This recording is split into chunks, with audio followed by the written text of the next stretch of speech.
Can you describe situations of this social anxiety? Because I don't have an image. What is that? Well, I guess, self-acceptance really, self-love. Like I think most of my own anxieties, they're probably, I'm sure some of people might feel the same, but they stem from, just really not being that comfortable with yourself. So you've always got this voice in the back of your head that's telling you that you're not cool.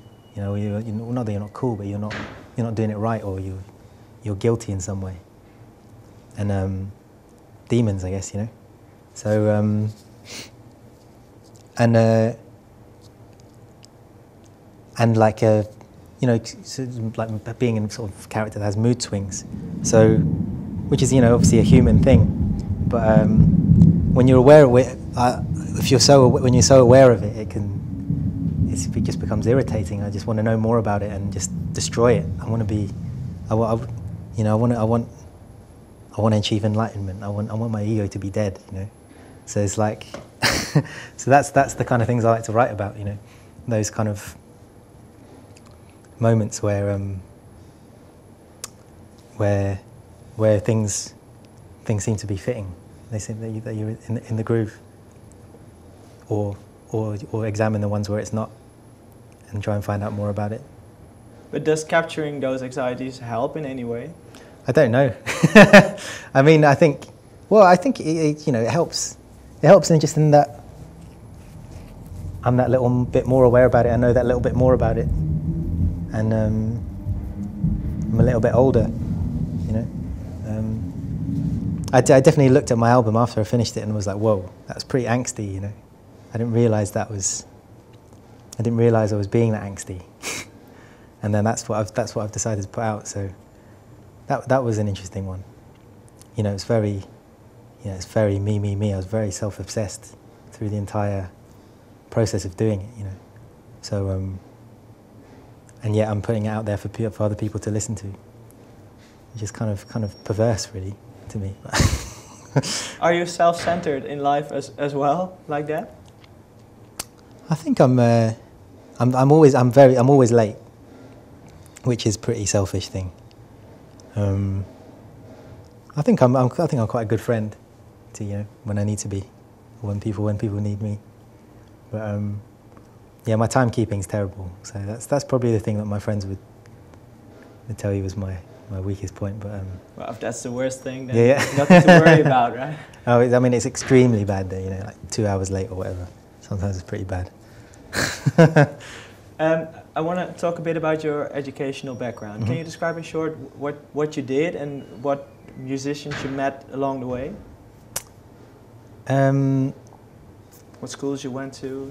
Yeah, I went to a school called the Brit School in, well, that was when I went to college. That was when I first got into music. I applied to this music college. And prior to that, I just went to, normal kind of Catholic state schools. Yeah, the Brit School was like a performing arts school. It's like a free one that's kind of funded by this charity that is affiliated with the Brit Awards. It was in Croydon in South London, so that was just a place where I got to do quite a lot of more opportunities to play and a little bit of time in the studio. And you could play every Thursday, and they had this hut. You could sign up and play a gig every Thursday. So that was really good. I met 2 of the guys that are in my band now. I met at that college. That was when I was 16. After that, I enjoyed that. So after that, I went to university and did a similar course, another pop music course. You can say I've done sort of 5 years of higher pop music education. And then I got involved in the acoustic night at that university. And then when I left uni, I didn't have a band, and I just got into playing singer-songwriter nights.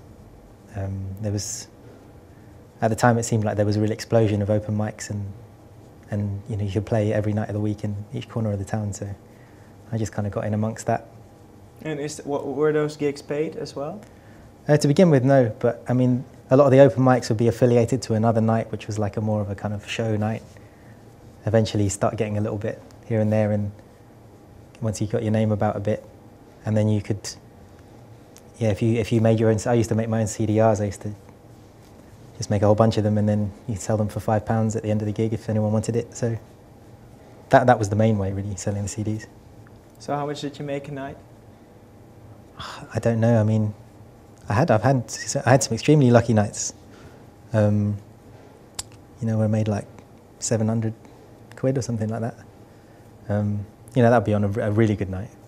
But you know, other times, you know, sell one or two, pays for your train and some dinner, and then yeah.